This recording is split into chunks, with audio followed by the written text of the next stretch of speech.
She kept the ribbon folded the way one folds a small map, into the shape of where you once lived, so that every crease could point the way back. Evelyn had tied it around a stack of polaroids as if it were a compass. The ribbon's faded blue, once the precise color of the summer sea, had softened to the color of old china. When her fingers brushed it that morning, they paused. The ballroom at her townhouse waited 3 floors below. Mirrors, chandeliers, the rehearsal tea with its precise seating cards. She had rehearsed her entrances for 50 years. She had never rehearsed feeling this sudden, private tug. At 74, she moved through her mornings with a practiced choreography. Window shades raised to let in cool light, her slippers on their rug like small, obedient boats, the kettle clicking off as if on cue. Yet when she smoothed the ribbon and touched the curling edge of a photograph, an old sound surfaced in her throat, the faint, tinny chiming of a music box someone had given them once, half buried under driftwood on a beach. She remembered a boy laughing as he propped the music box open with his thumb, the melody so small it could have been a secret between 2 people and the sea. She had married the world in soft, impeccable pieces, patron of the arts, donor of wings and wingspan, hostess of luncheons that raised more than money. She had been a portrait in situ, composed, implacably elegant, always the gracious center. People assumed she had chosen those things willingly. Few suspected that some choices had chosen her back. On-screen text. If you love slow-burn, heartfelt stories, tap follow to continue with us. It was a piece of news that set the thing loose. She had been smoothing a napkin before breakfast when the paper, delivered with the morning ribbons of staff, fell open to a small column about the Holloway Harvest Festival, a hometown fete they planned to revive that autumn on the old pier in Green. There was an archival photograph, grainy, 50 years or more, of the boathouse with bunting, and beside it a caption that listed the names of the festival committee members who would return for the anniversary. Most names were familiar only as the stitched history she had been careful never to revisit. Names of neighbors, the schoolmaster, the baker. But one name, printed in a modest serif, made her hands go cold with recognition. Arthur Hale. Arthur. The name arrived in the edge of her mind like wind picking up the scent of salt on a summer night. It reached back, living and precise, to a boy who had been barefoot in the lane, who had taught her how to count ships that skimmed the horizon until dusk, who had pressed wildflowers into the pages of a book, for fear they might otherwise forget how they had been bright. He had been a small, stubborn center of a world that was just large enough for 2 people to imagine it endless. She had not believed she would ever find him again. She had told herself that small towns kept people for a while, then let them be swept into further reaches. She had told herself that the map had closed, and yet here, plainly printed, was a signpost that some edges of her life were still there, waiting to be reopened. The first flicker of uncertainty was practical. It would be a scandal if word spread. Her eldest, Amelia, managed her social calendar with the precision of someone who feared the rupture of a single thread. Amelia would panic at the idea of a late-life dalliance in the press. Her son, Peter, pragmatic and anxious, would think of reputations and the equities of family legacy. They had both grown used to her being a flawless color in their social tapestry. To step out of that color would be to risk palsied whispers in drawing rooms. Yet the ribbon in her hand felt heavier than any scandal. It seemed to remember the press of a young palm, the way it had been knotted as a promise, not decoration. Evelyn put the paper down, made her tea, and stood at the window looking out over the garden. Below, the social set were already arranging hedges for the afternoon's charity preview. The air smelled of cut boxwood and something fussy simmering in the kitchen. She imagined, with the soft cruelty of memory, a lane where sycamore leaves had fallen like coins and a small boy had been waiting with a smile that spoke as certainly as sun. Memory, she had learned, had a habit of making the past present and present porous. It did not ask permission. When she told Lydia Beaumont, her oldest friend whose laugh could still split a room in 2, Lydia held the teacup as though it were a relic and did not let herself exhale until Evelyn had finished speaking. They had been friends since their fingers first learned to be delicate at the hands of strict mothers. Lydia's apartment smelled of lavender and old books, and on the table between them sat a small bowl of sugar cubes arranged like tiny white islands. "He's alive?" Lydia asked finally, and the question was less astonishment than the soft, clear hope of it. "His name is on the committee list," Evelyn said. "He is attending because they're restoring the boathouse. He's likely retired, perhaps still in the town." Her voice did not rise, but it carried the shape of something that had resisted being named for decades. "You must go," Lydia said. Her voice was immediate, a practical nudge. "Not for anyone else, Evelyn, for you. If it's only to stand where you stood, you must go."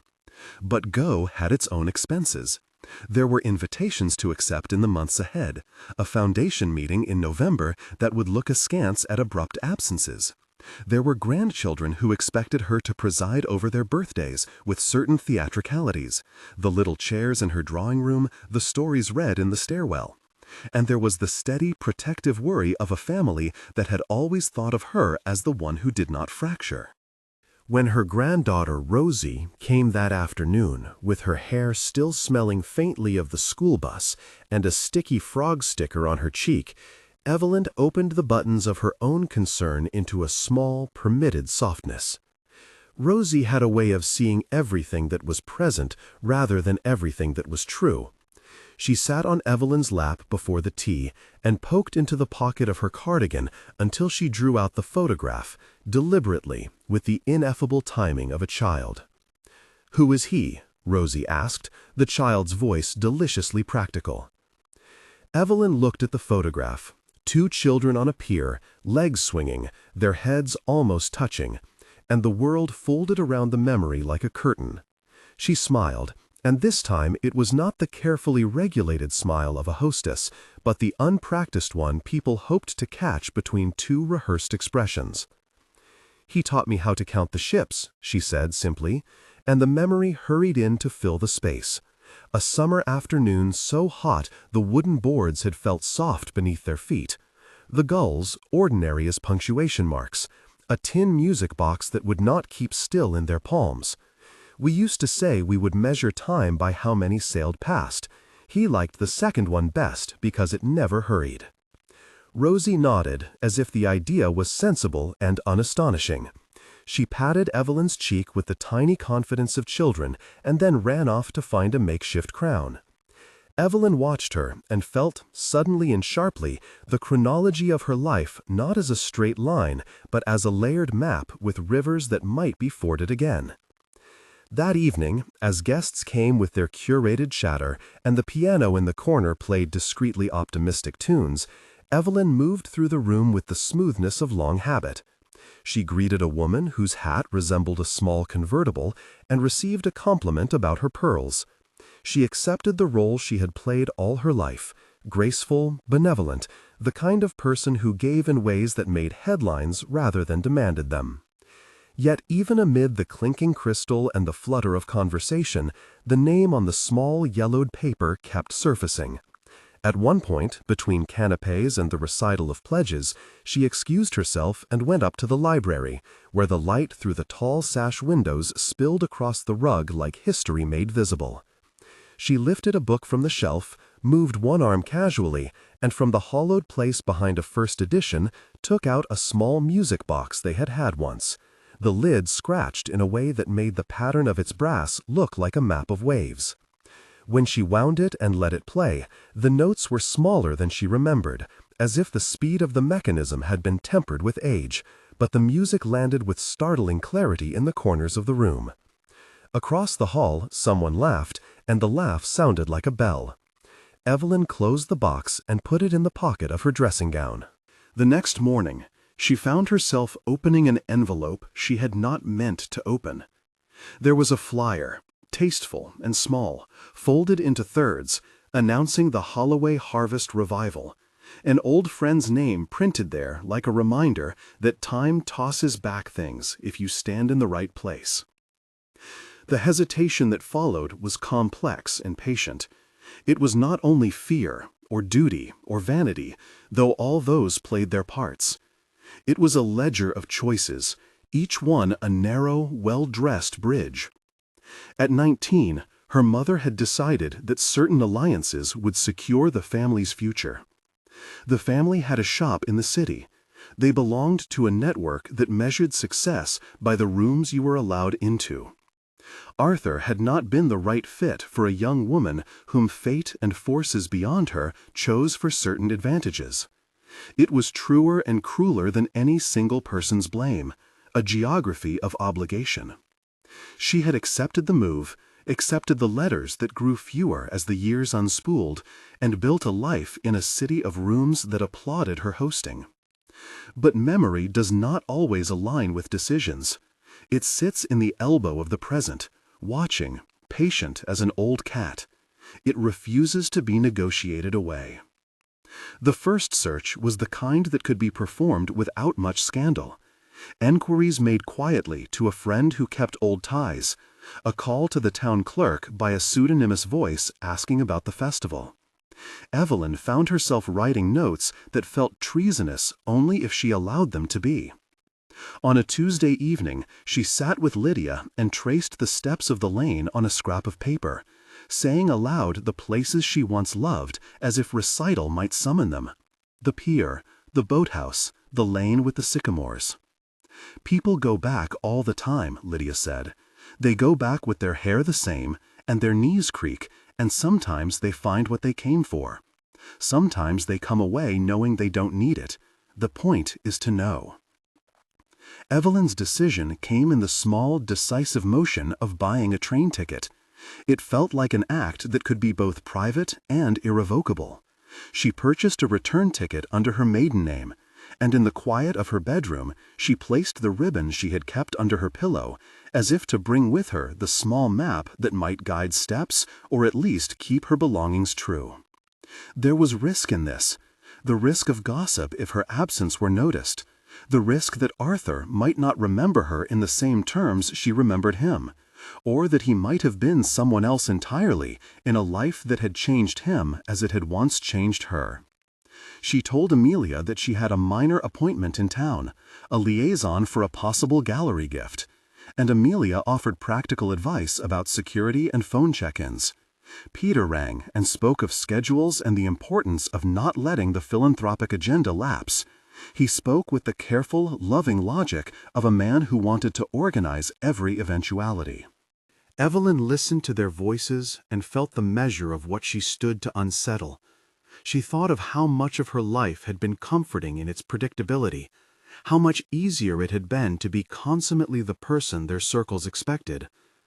And yet, there was a part of her that had been waiting. It had waited as quietly as a seed, with no rancor.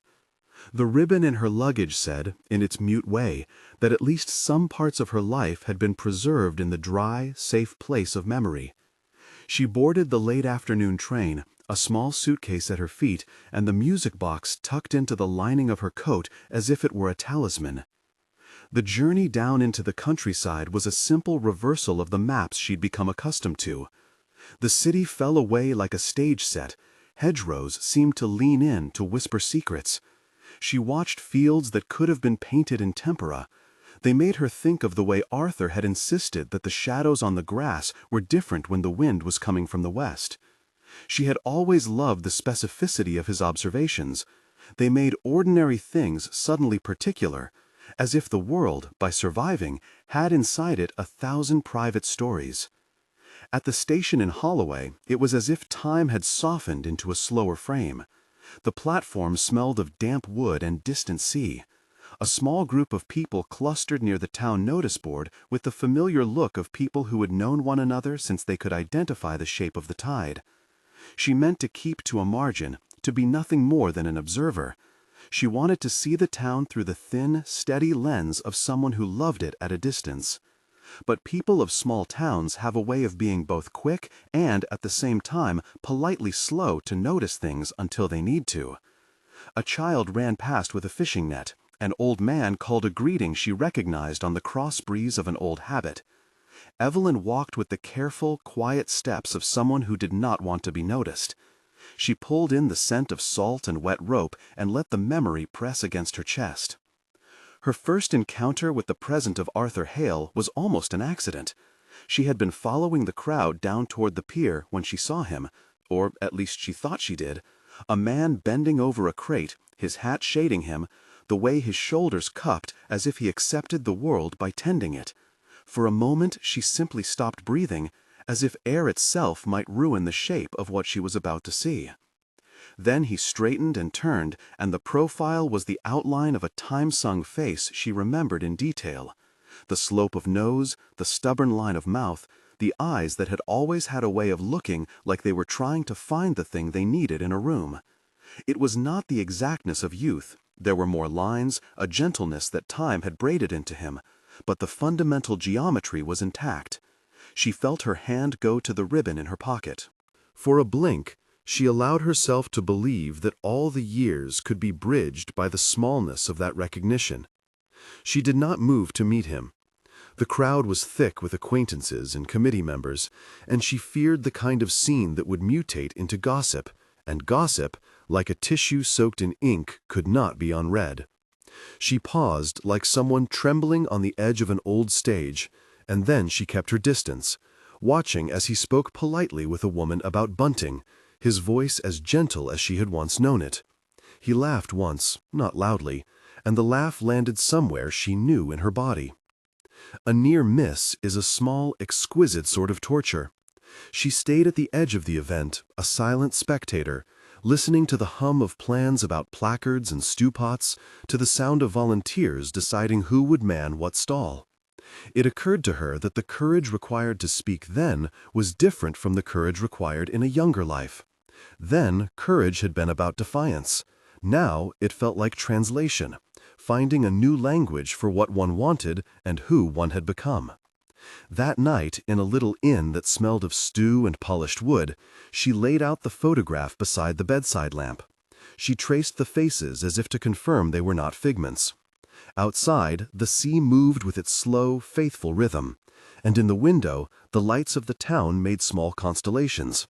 She realized, with the quiet precision of someone who had learned to make peace with complexity, that she had come not only to find him, but to find out if the shape of their past could give form to a different kind of future.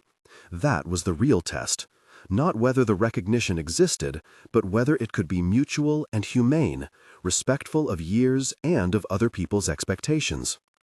Her decision to remain for a few days was both banal and momentous. It required no proclamation, only the small acts that make real whatever it is you are attempting. The booking of a room with a bed that creaked, the buying of a paper at the corner shop, the asking of questions in a voice designed to sound like she belonged. She moved through the town as someone who practiced anonymity, watching how the people moved within their cartography. She visited the boathouse from a distance first, letting the sight of its shingles and the way they sagged in memory do its slow work. Meanwhile, back in the city, the tremor of her absence began to show in small, domestic ways. Amelia called late the first night, and her voice took the shape of a slow, gathering concern. "Mother, are you sure you should be doing this alone?" she asked. There was a filial habit of protection in her words, a fear that convulsed around the idea of a mother making a choice unmediated by her children. Evelyn understood the fear. She had, in earlier years, been the one to caution her children away from rashness. "I'm not alone, dear," she said. "I'm in a town I grew up in. It's safe. I am only looking." There was a pause. Then Amelia's resignation. "Just be careful," she said. "Please." Evelyn felt the letter of the word please like a hand placed on her shoulder. It was not admonition. It was a tender, complicated plea. She promised in the small, true way people promise when they mean to be both honest and hurt-free. And then she placed down the phone and sat in the twilight of the inn with the music box on her lap and the ribbon between her fingers. The next day, at the Revival Committee's informal planning gathering, she decided upon a small, dangerous boldness. She would go to the craftsman's stall where the restored oars were displayed and offer to volunteer, if only for a few minutes, to help lay out the historical pamphlets. It was petty perhaps, and certainly theatrical, but it was plausible and would allow her to be near the boathouse without announcing herself. It was the kind of thing that risked little, yet revealed everything. When she stepped onto the grass and walked toward the stall, a child of about 10 raced past and bumped into her, scattering a handful of pamphlets like birds. Evelyn crouched with the reflexive ease of someone who had once tied shoelaces and straightened the papers. She felt a hand at her elbow, a familiar, grainy warmth of touch, polite and unassuming. "Let me," said a voice. It was Arthur. He had moved with a careful economy, as if conserving the reserve that had been the grace of his life. For a moment, both of them were simply people putting things right. Then, because memory and the present can both be cruel and merciful, they looked at each other properly, in a way that required no preamble. The space between them held the weight of all the years. Arthur's greeting was small and precise. Evelyn Trent. He said her name as though it were a phrase he had been practicing in the quiet of afternoons, like a prayer you keep for the right moment. She answered with the name she had used all her life, Arthur Hale. They spoke of small things first, the state of the boathouse roof, the difficulty of securing bunting, an old local craftsman who still made oars with the same careful hands. Then Arthur, with that particular softness that was his when he left off being guarded, asked, "Did you ever think about coming back?" Evelyn had to think, and the answer lived in the set of her shoulders. "I did," she said finally. "Sometimes I thought I would be brave enough." He smiled as if partly to give her courage. "Bravery comes in halves," he said. "Someone makes the first move, someone else notices." She wanted then to confess everything, the years of letters unsent, the way a life of parties had become a museum of good intentions. She wanted to tell him that her children would be scandalized, that her image had been a kind of safe prison, that the ribbon in her pocket contained the map she had been unwilling to unfold. Instead, she said, with the small civility they had both cultivated to survive families and disappointments, "I am here now."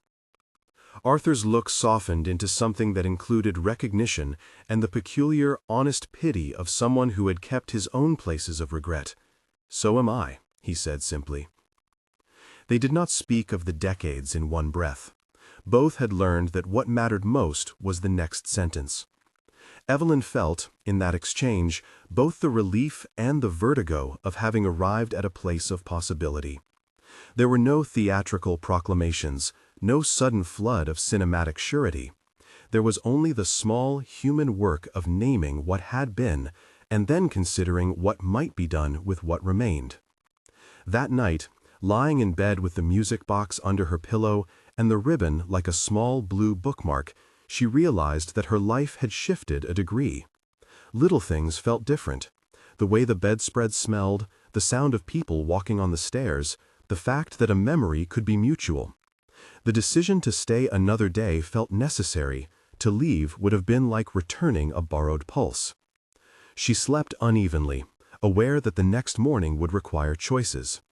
She would need to be visible in town, possibly to be recognized by others. She would need to decide whether to invite Arthur to tea, to speak with him alone, or to leave the meeting to destiny. She thought of her children and the looks on their faces when she told them that she had seen him, that she had crossed lines they had trusted would not be uncrossed. She thought of Rosie and the way the child's question had opened the photograph. She thought of Lydia and her decisive, practical counsel. Morning light found her with a sense of a horizon just beyond reach and not entirely terrifying. Down at the boathouse again, the festival day was warmer and busier. People arranged tables, hung bunting, and made lists. Arthur worked with patient hands. He greeted her with a nod that was both friend and something more unformed. There was a rhythm to the work that felt like ritual. As their hands met over benches and pamphlets, the contact was as courteous as the town itself. As she walked away from the boathouse to find a cup of tea, someone called her name. She turned. A woman with lined hands and a face weathered by sun and good humor stood there, a woman who had known her family long before Evelyn had left for the city. She smiled in that way that townspeople do, full of memory but also duty, and said something that would plant a seed of unease. "You know the next thing the town likes to do," she said, falling into the comfortable banter townspeople cultivate. "We were thinking of asking for a few words from our famous daughter during the opening on Sunday. You would do us the honor?" It was an innocent request, a local courtesy, but the implication lodged itself like a pebble.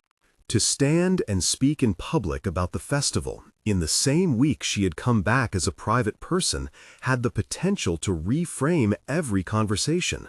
Her children would hear about her being called on to speak. The press could come if they sniffed a story, and the neat threads of reputation she had striven so long to keep unruffled might tremble. Evelyn smiled politely and let the woman move on. Inside, the situation calculated itself like a ledger. This was the point where small towns and prominent histories intersected with private desire, and the ledger required decisions. To be the town's famous daughter was flattering. It was also public. She thought of Amelia's voice asking her to be careful, and of Peter's systematic concerns. She thought of the ribbon in her pocket, its crease as clear as choice. She went to Arthur and asked quietly, as they stacked chairs, whether he thought it would be too much to speak. He looked at her with an understanding that had softened in the weather of years. "It would make for a good story for the town," he said, "but your story is yours, Evie." Evie. He had always called her by that name in the privacy of summers. The sound of it dropped through her like a small bell. She did not answer for a moment. The air between them thickened with the unspoken complexities of children, of society, of the life she had constructed in the city. "I am not sure my story is as neat as the town would like," she said finally. He nodded, and with the best of his practical instincts, he suggested an arrangement that was both literal and symbolic of anything they might now attempt. "Then say something small. Say the town has been good to you. Say that you are happy to see the boathouse come back. Say nothing else, and mean it." It was a compromise, a public act worded narrowly enough to protect private things. She could do it, or she could refuse and risk being seen as standoffish, which would cause her children to worry and perhaps lead to speculation. Even in a small town, absence could be ostentatious. She felt the delicate, slow tug of the social fabric that had both clung to and comforted her all her life. The layers of duty did not vanish in the presence of possible love. They braided with it and made the choices all the more complicated. That night in her inn-room, Evelyn wrote a careful note to Amelia, explaining that she had been invited to speak briefly at a town event and that she would return by Monday. Amelia's reply was immediate. Equal parts concern and a coupon of practical support. "Don't do anything rash, Mother. Call me." Evelyn placed the phone gently on the bedside table and felt the familiar balancing act of being a woman whose life was watched with affection and a tinge of apprehension. She slept, but the sleep was punctuated with flashbacks that revisited the scratches on the music box and the way the ribbon had smelled of salt and rosemary. In one reverie, she remembered chasing Arthur along the lane after he had hidden the music box in the hollow of a fence post. In another, she saw the exact expression he wore the day they had been told that her family would be moving away, a quiet fury that was kept for the privacy of a boy's heart. Morning arrived with the smell of rain on warm pavement, and with it a small, decisive act. Evelyn walked to the pier at dawn, before the market had opened and before the committees assembled. She wanted, selfishly, to stand in the place that had been theirs as children and measure whether the air still held the shape of that old promise. As she ran her hand along the railing, the wood damp under her palm, she found a brass plaque fastened with 2 screws. It commemorated a donor whose name she recognized only as someone who had given generously to ensure the boathouse's preservation. She pressed a finger to the plaque and let the cool metal ground her.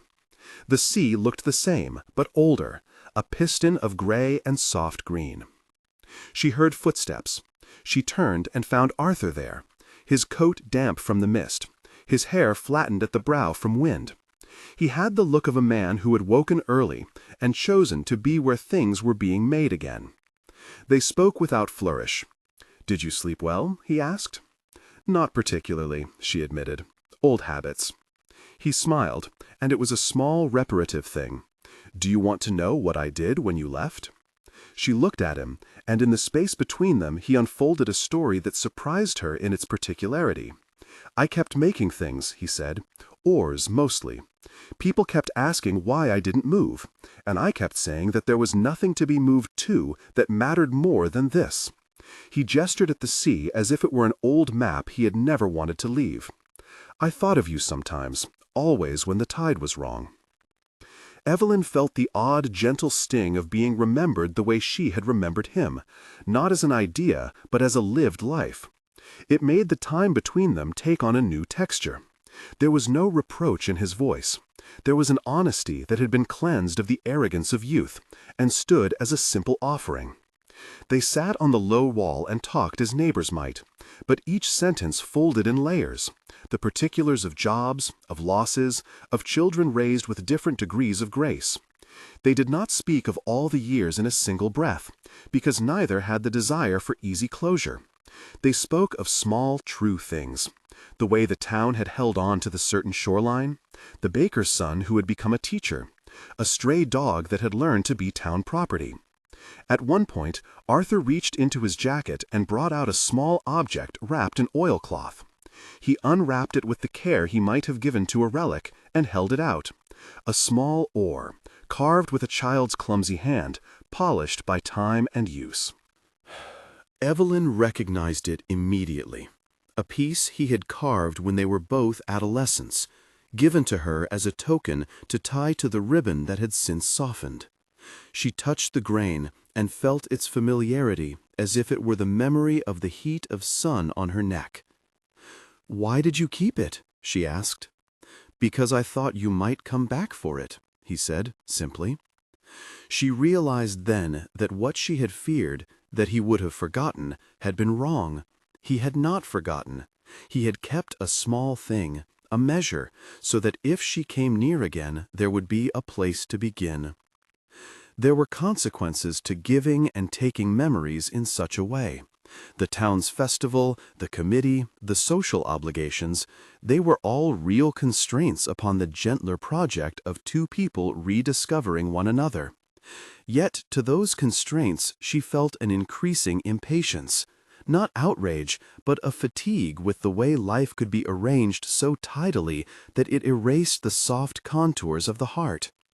She chose in that instant by the pier to tell herself a truth she had been denying, that the life of social obligations that had been so easy to inhabit was not the whole of her. It had been, in many ways, the safe and luminous portion, but there remained inside her an old geography she had not mapped in public, one that might be called back into use. A decision, like a tide, often arrives as a slow climb. For Evelyn, it came in small steps. To stay an extra day, to accept Arthur's offer of tea, to speak with the festival committee in a tone that allowed for a private life. It was not a tempestuous renunciation, but a deliberate reprioritization. She would not leave the obligations she had built. She would, she decided, remake some of them, so the life she would lead in the future could hold both public color and private truth. She called Lydia that afternoon from a bench near the boathouse. Lydia's voice over the line was warm and unjudging. "Are you frightened?" Lydia asked. "Sometimes," Evelyn admitted, "but I am more tired of being careful than I used to be." "Then do something small," Lydia said. "Not everything has to be dramatic. Tea, a walk, a shared biscuit. The rest will tell itself." Evelyn smiled at Lydia's practical tenderness. She arranged to meet Arthur at the town tea the next morning, saying nothing to her children beyond the simple promise that she would return by Monday. She felt, in the small silence that followed that call, the shape of a life prying its hinge. That evening, as the sky moved from pear to ink and lights began shining in the windows of the houses like small proclamations of continuity, she sat on the inn's front steps with the ribbon folded in her hand. Somewhere, not far away, a music box was winding. Children chased each other under lamplight, their laughter a jigsaw that fit neatly into the town that had made them. There was a letter in her bag she had meant to give to Arthur, but had not yet found courage to present.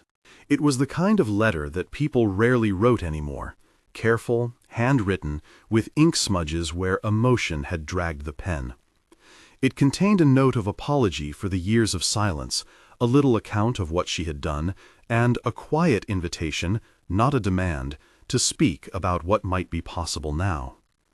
She thought about handing it over, about the risk of making a thing public that could not be taken back. She thought about the way the town made of its people a collective memory, and how that might help or hinder them. Then she folded the letter again, as one folds fragile paper in case it needs to be replaced. Across the street, the old clock in the square began to chime, and Evelyn realized that she had, in the last 48 hours, done more for herself than she had in decades.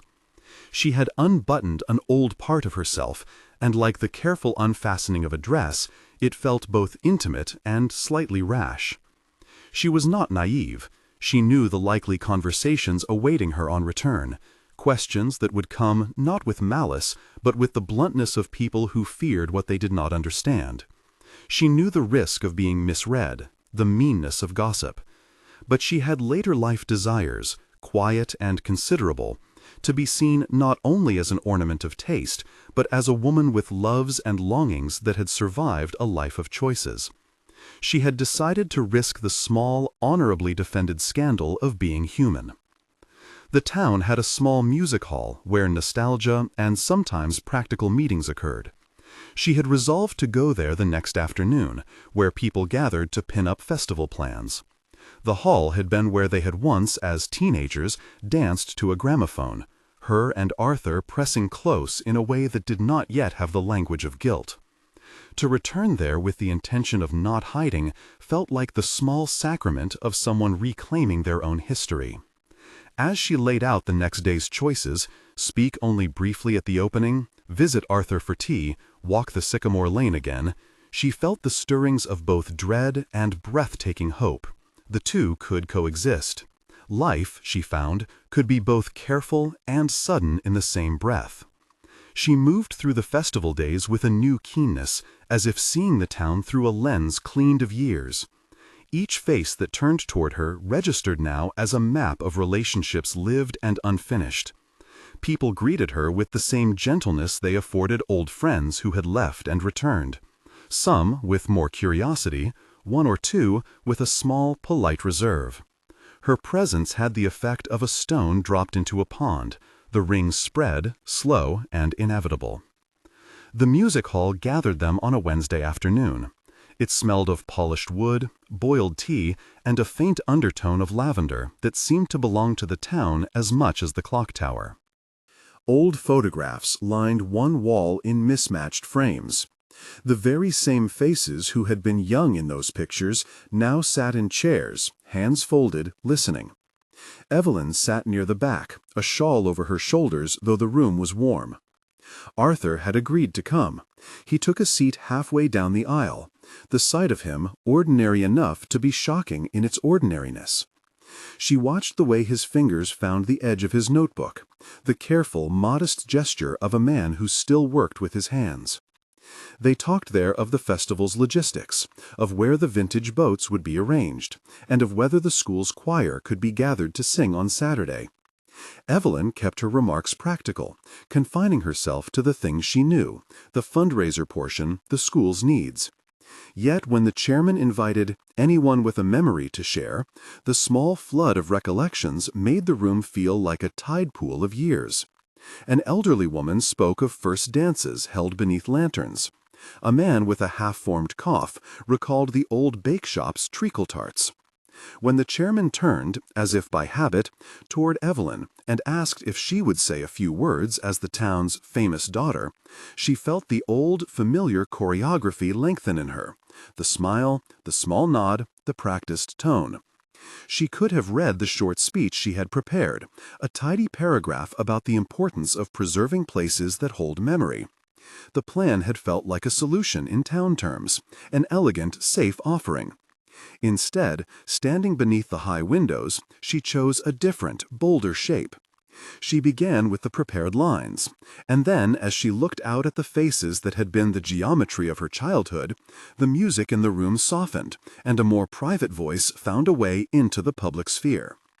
"This place," she said, "has kept me honest."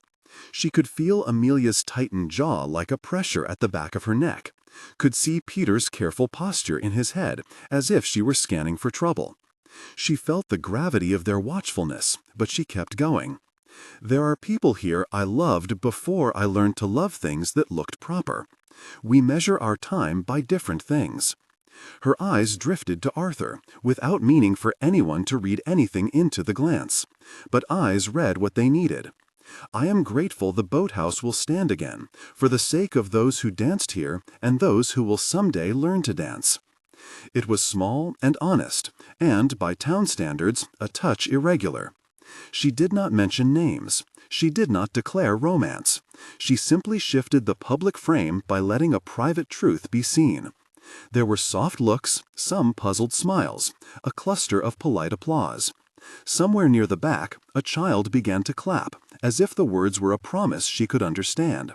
The sound multiplied into a warmth that had very little to do with scandal and everything to do with permission, the permission to speak as a woman who had lived. Amelia called that evening, her voice tight, as if someone was folding a letter the wrong way. "You made a fuss, Mother," she said, not unkindly, but with a force that suggested she had stumbled through the drawing room of reputation and tripped on the coffee table. "People will start writing." Evelyn listened. "I said the truth," she replied simply, "only the truth." "You put yourself in the town paper," Amelia said. "They'll write what they will." Then let them. The words surprised her with their calm. She did not say it to provoke, only to mark a boundary she had long avoided. "I am not hiding anymore." "And Arthur?" Amelia's voice had that soft, incredulous note that meant worry more than judgment. "Is he a friend or something else you haven't told me?" There was tenderness in the question. There was also the hard outline of the world her children occupied, where every action was measured against a ledger of reputational possibility. Evelyn could have explained, could have minimized the exchange into town-appropriate categories. Instead, she told the honest shape of it. "Arthur is someone I grew up with. We are learning what it means to be seen again." A long pause followed, then Amelia's concession. "Just be careful, Mother." It was less a command than the habitual care of someone who had come to think of herself as custodian of another person's public life. Evelyn promised. But in the promise there was a new clause. She would be careful in the way she had not been before, where careful meant attending to her own inner truth as assiduously as she had tended to the image everyone expected. After the meeting in the music hall, she and Arthur began to steal small hours together. They met for tea in the town's cafe, a practical sunlit room with jars of biscuits on the counter and a cat that strutted as if it owned the place. They took slow walks along the lane lined with sycamores, that old canopy of coin-shaped leaves rustling with private weather. The afternoons were punctuated with the concrete chores of town revival, fetching materials, speaking to volunteers, correcting the festival schedule. Yet in between those tasks, they rebuilt an acquaintance that had knotted itself into affection and then unraveled with years. One afternoon, while sitting on a bench whose wood had been warmed by countless bodies, Arthur handed her a small scrap of wood. The edges were softened by sanding, the surface scored with the imprint of a boy's hand. When she looked closer, she saw small carved initials, almost worn away by the years. She remembered with surprising vividness the summer they had buried a tin beneath the sycamore with promises folded inside. Childish declarations that they swore would be true forever. The memory was bright. The heat of the sun on the backs of their knees. The way she had baited the tin with a folded page that read, "Count ships." Arthur had kept the scrap when the tin was lost in some summer storm years later. "I found it in my shed," he said. "When I was fixing an oar last week, it fluttered out from under a board." She touched the carved letters as if touching a small relic.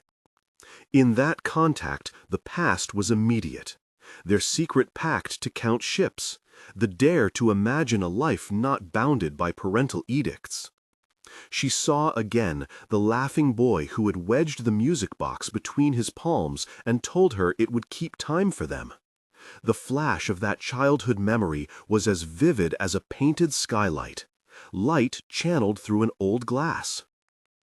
"Do you think we meant it?" she asked, partly of the wood, partly of the boy and the girl who had made such serious vows in the language of children. "I think we meant as much as we could," Arthur said. "We were young. We thought a promise could change the world." They both laughed, a soft sound that did not seek to fix everything, but to be content with what it could hold. Memory, here, was not a compass to command destiny. It was a province they could visit and tend. There was comfort in that smallness. Still, not everything softened in the presence of gentle afternoons. The practical world, the one where reputations mattered and schedules were kept, had a gravity of its own. The town paper ran a neat column about the festival, with a photograph that included, in the background, both Evelyn and Arthur arranging a banner. It was a harmless image, the type of thing that spoke of civic pride. The web comments that collected under the reporter's feed, though few in number, contained the predictable mixture of curiosity and gossip. Amelia forwarded them to Evelyn with a single line, "Not yet." Evelyn understood the request. She also understood that not everything she did needed to be invisible. The balance between these two truths was the challenge. She had chosen to live with an honesty that accepted social cost as well as reward. One decisive act came on a gray morning when she received a letter from the town council. They asked whether she would preside over the opening ceremony the following Saturday, which would mean a small procession, a ribbon to cut, and a brief address. She had already delivered a short speech in the hall, but the opening would be photographed and later printed. It would be a public moment, and her presence there, in deliberate contrast with the arc of her life, would be visible in a way that could not be easily softened. She thought for a long hour about what it meant to step into that light. To accept would be to risk a new public narrative. To refuse would risk being seen as distant, perhaps even arrogant. Arthur, who had not been one for grand gestures, listened as she articulated the possibilities and the costs. "If you will not make promises you cannot keep," he said quietly, "then make a choice you can live with." That was the courage she needed, not the courage to break every rule, but the courage to live in a place where the rules included the commitments of the heart. She decided to take the risk that mattered less for its spectacle than for its meaning. She would stand at the opening and speak not in the language the town expected, but in one that recognized the past without making declarations invasive of other people's lives. She would not make their relationship into a spectacle. She would not ask Arthur to play a role he did not want, but she would not hide either. At the opening, children ran with ribbons, and the sun took its time arranging itself on the water. Evelyn stood behind the podium, the ribbon to be cut in front of her, the scissors sleek and new. Behind the gathered crowd, her city-suited life seemed improbably close, and yet beneath it was the long lattice of this town's ordinary dignity. She spoke about the festival as a piece of public good, about how places like the boathouse knitted communities together. Then, briefly, For the first time in a long while, she allowed a private inflection into a public sentence. "This place kept part of me safe," she said. "There are pieces of our past that make the present more possible.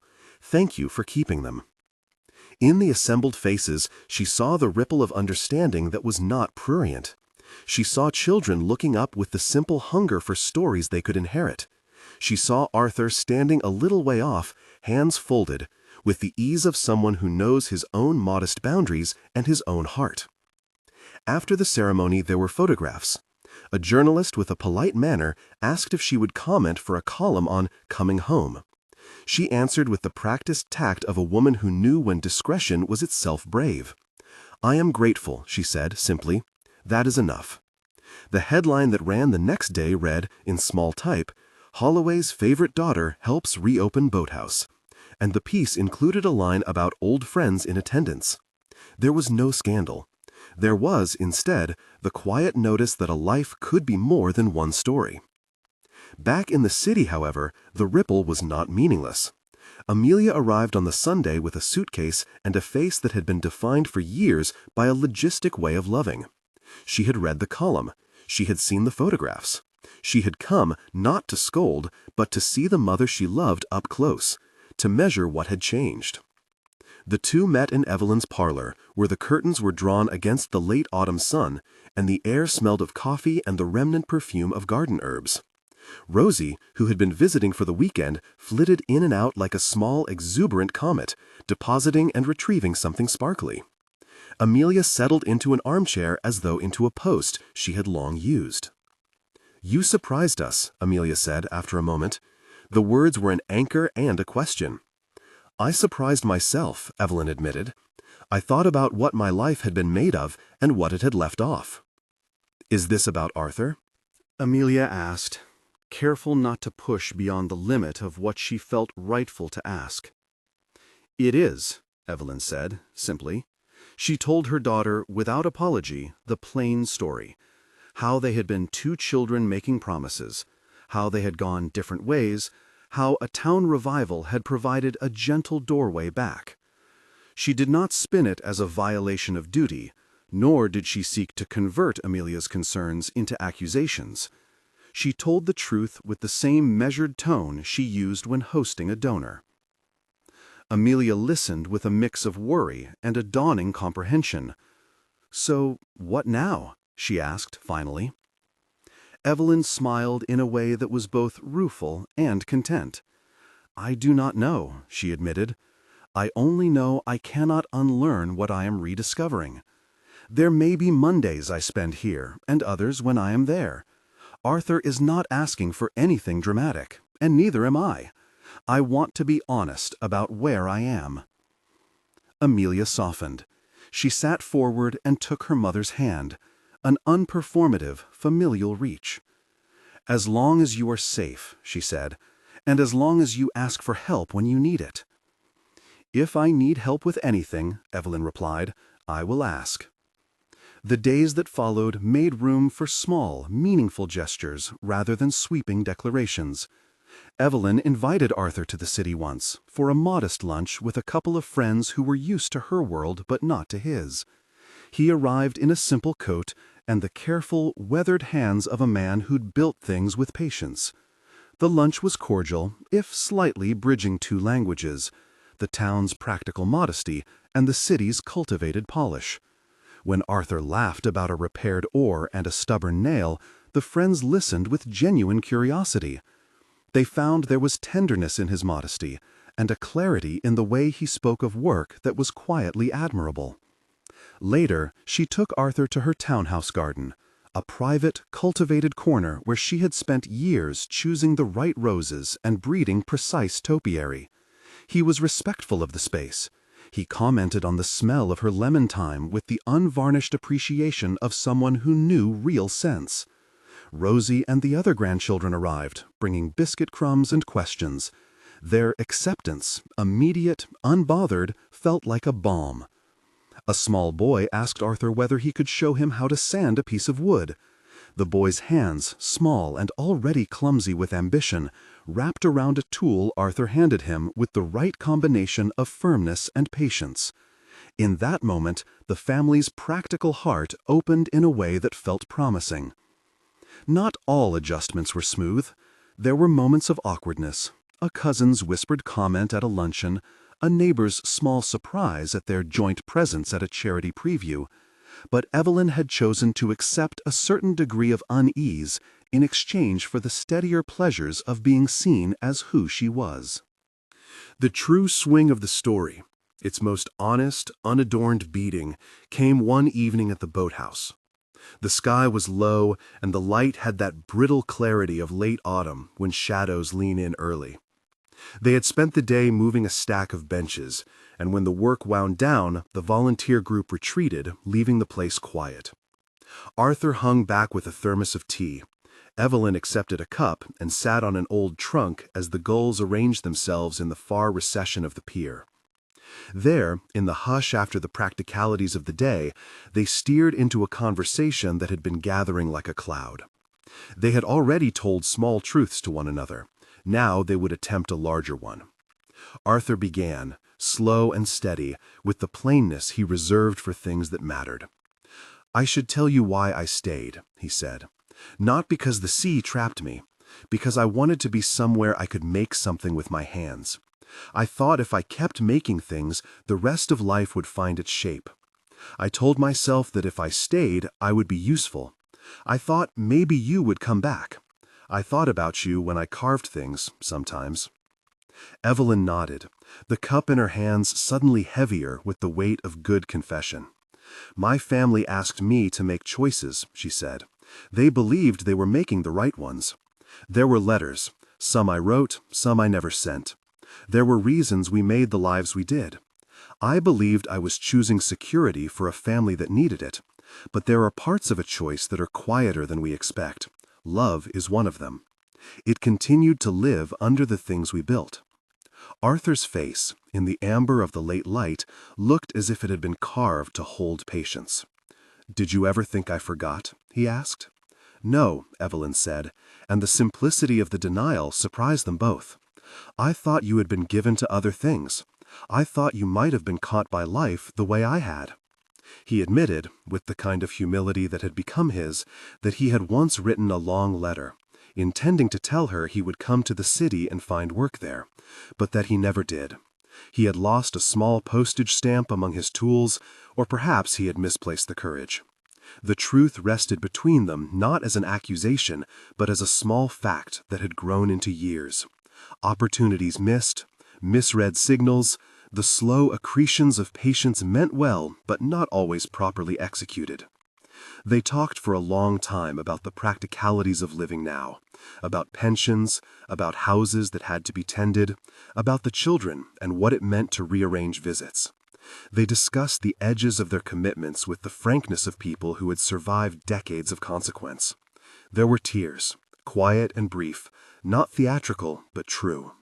They acknowledged the losses that time had layered upon them, the missed years with one another and with each other's children, the funerals they had attended on separate days, the anniversaries marked with empty seats. And they discovered, at the edge of that conversation, that their grief had not withered love, but had reshaped it into something more practical and possibly sweeter. "I am not asking you to undo a life," Arthur said at one point, near to the end of the warm thermos. "I am asking if you will allow me to come sometimes, if we can learn this new habit of being together." Evelyn considered this, the offer small as an oar and generous as a harbor.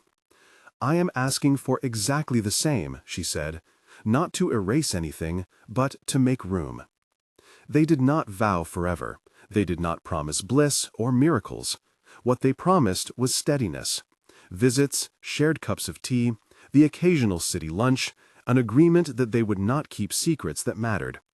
It was a pact suitable to their age and the realities of the lives they had led. It was a pact that left space for Amelia's practical love and Rosie's impetuous affections. It was, if anything, the sort of thing that might tolerate the prying eyes of neighbors, because it was honest and small and human. The family met this decision with the unevenness families always show in the face of something new. Some questions were logistical: who would come for Christmas, whether Arthur could navigate the city's uneven curbs. Others were cultural, like Amelia's uneasy sensibility about what neighbors would say. But slowly, almost imperceptibly, the practicalities shifted to accommodate the new pattern. Evelyn began to schedule Holloway afternoons on certain weekends, times when she would go to the town and take tea with Arthur, and when the rest of the family would be invited to join. Sometimes they came, sometimes they did not, but the invitation mattered. It made room. There is a peculiar, generous humor that happens in adjustment. One Sunday in May, she invited Arthur to a small family birthday lunch at her townhouse. The table was set with the usual precision: a linen runner, a low bowl of peonies, crackers for the children. Arthur arrived in a modest jacket, a little out of his depth in the city's ornate interiors. Rosie, now old enough to be self-conscious, declared that Arthur must be taught how to eat with a knife and fork like a gentleman. Arthur took the lesson with such good humor that the room softened into laughter. He carved the roast with a practical finesse that impressed even Peter, who confessed later that there was an art to tending wood that had a kinship with tending roast. Amelia watched them, her mother and the man who had been a boy with damp shoes and bold promises, and felt an odd, gentle relief. The world had not collapsed. The family adjusted its own map to include new routes. The grandchildren accepted Arthur's presence with the same matter-of-fact affection children have for people who give them attention and teach them practical things. He taught a small boy how to sand a plank. He showed a girl how to make knots for a kite string that would not always unravel. The children's joy became a currency of normalcy. As their companionship settled into the rhythm of ordinary days, Evelyn noticed how small rituals accrued meaning. A Tuesday when Arthur would call to say the tide had been favorable for repairs became a comfort. An afternoon when she would bring a slice of cake to his shed and found him surrounded by wood shavings turned into an exchanged language of love. They learned each other's silences and the subjects that would demand words. They learned, too, to live with the world they had. A city home that required carefully labored commitments and a small town that needed hands to preserve what mattered. Not every conversation dissolved into agreement. There were moments of doubt, times when they each wondered whether their choices were fair to their children, times when a line in a newspaper felt like a small intrusion. Yet those moments were met not with recrimination, but with pragmatic negotiation. Evelyn reduced her engagements as she could without abdicating responsibilities. A subtle rearrangement. Fewer headline galas, more small giving circles that allowed for afternoons away. Arthur made room for journeys into the city on necessary weekends. They discovered, in the elasticity of compromise, an intimacy that was not always grand, but was often profound. In the spring, they returned to the pier on a quiet evening, when the town had shed the last of its visitors and the boathouse stood patched and sound. Evelyn took from her pocket the faded ribbon she had folded like a map all those years ago. Arthur took from his coat pocket the little oar he had carved as a boy. Together, they tied the ribbon around the oar and fastened it to the boathouse door as a small sign, a token that belonged to both of them and to the town at once. They did not make a show of it. No photographer was present. The act was private in the sense that it was not designed for public consumption, yet it was public by the nature of its placement. The ribbon flapped once in the mild wind. Blue softened to the color of old porcelain, and the oar hung like a measured memory between them. Later that evening, they walked hand in hand along the lane of sycamores, as dusk lent everything a softened outline. The air smelled of damp earth and the faint residue of summer gardens. The sound of distant music from the town hall drifted like a memory. Evelyn felt the ribbon in her pocket, warm from having been held, and she let the smallness of the life she had chosen show itself without apology. They did not talk much. Words were less necessary than the simple truth of their presence. The final acts that made their arrangement visible to others were likewise modest. Arthur became a regular at the small family events. Evelyn, on her part, began to invite the town to the occasional tea she hosted when she visited. These were not declarations, but the daily spells that reconstitute relationships. When elderly neighbors stopped by, Arthur would be there to make them comfortable. When a child needed a patient hand to teach knot tying, he was ready. The family adjusted, as families do, by living into new patterns rather than arguing about them. One night, some months after the ribbon was tied to the boathouse door, Evelyn sat with Rosie and the other grandchildren on the townhouse steps. The town's distant lights shimmered like loose coins, but somehow steadier. She wound the music box and let the small melody unfurl between them. It played with a tinny insistence, a sound that had once been theirs alone and now belonged to an entire, expanding orbit of affection. Rosie traced the ribbon's frayed edge with a child's careful fingers. "Why is it so small?" Rosie asked, as if the question were a piece of wisdom in children's language. "Because small things often last," Evelyn said. "They are easier to take with you." Rosie nodded, satisfied with the answer. In that exchange, Evelyn heard all that had changed and all that remained the same. The music box's notes folded through the cool air, a tiny sequence of time that had traveled from their childhood to her lap and onward. When the town's festival year turned and the boathouse remained steady against the weather that comes and goes with the seasons, Evelyn understood that she had not undone a life so much as allow it to be supplemented. She continued her patronage, but with a narrower laurel, funding specific projects she could visit and care for, mentoring a few young volunteers, and occasionally stepping back from the glossier headlines to preserve her evenings for the honest work of connection.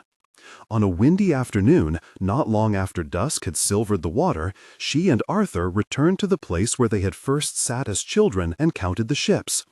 They walked slowly, hands brushed, more companionable than lovers besotted, more brotherly and sisterly than two strangers. The pier creaked under them, familiar as a bone. They paused, and Evelyn took out the ribbon and touched it to the oar. "Do you think the ships are the same?" she asked, half joke, half real question. Arthur looked out at the horizon, where a freighter moved like a drawn line, patient as a history book. "They are different, and they are the same," he said. "We watch them to make time feel less lonely." She smiled and tucked the ribbon into the pocket of her coat. The wind came off the water and smelled of rain that had not yet fallen, cool and clean. That smell, the one that always brought her back to evenings when she was a child who could imagine a whole life from the edges of a pier, wrapped around her like a benediction. Their arrangement did not erase the past, it contained it. Friends and family visited, sometimes uncertain, sometimes relieved. The grandchildren grew up with an expanded geography of affection that included both the elegant salons of the city and the rough-sanded benches by the boathouse. Amelia found herself, over time, less inclined to worry in the paralyzing way she had at first. She could see her mother's face when she laughed now, a face that had not lost its dignity, but had gained a softness she had not been able to manufacture with any patronage. There were days of sorrow as well. They all had their separate losses, the small funerals and the reminders that time is not merciful in its economy. Yet in the midst of this, the small, ordinary acts of companionship became a kind of grace. Arthur showing a grandchild how to plane a plank, Evelyn reading aloud under a low lamp as a small listener rested her head on her lap, a shared cup of tea after a volunteer meeting. The final scene that made the arc of their story clear was not a dramatic pronouncement, but a quiet redundancy of tenderness. On an evening when rain had begun to fall warm and soft, Evelyn sat beside a window in the townhouse, the panes beaded with tiny planets of water. Across her lap rested the photograph of the two of them as children, knees bare, faces turned toward one another, the music box between them like a small altar. Rosie was asleep on the rug with a book open on her chest. Amelia had left to fetch more tea and would be back soon. Arthur had come in from the rain and was sitting in the armchair where he had at first looked slightly out of place, now looking like a man who belonged. Evelyn took the music box into her hands and wound it. The melody rose, tinny and intimate. She opened the lid, and the sound filled the room with a small, private gravity that seemed to smooth the edges of all the years. Arthur reached across and took her hand. The ribbon, faded and folded the way she had kept it for so long, lay on the arm of the chair and flapped once in a breeze drawing in from the open sash. "You never stopped counting," Arthur said softly, as if reading from a long conversation between them. "You never stopped looking." "No," Evelyn said.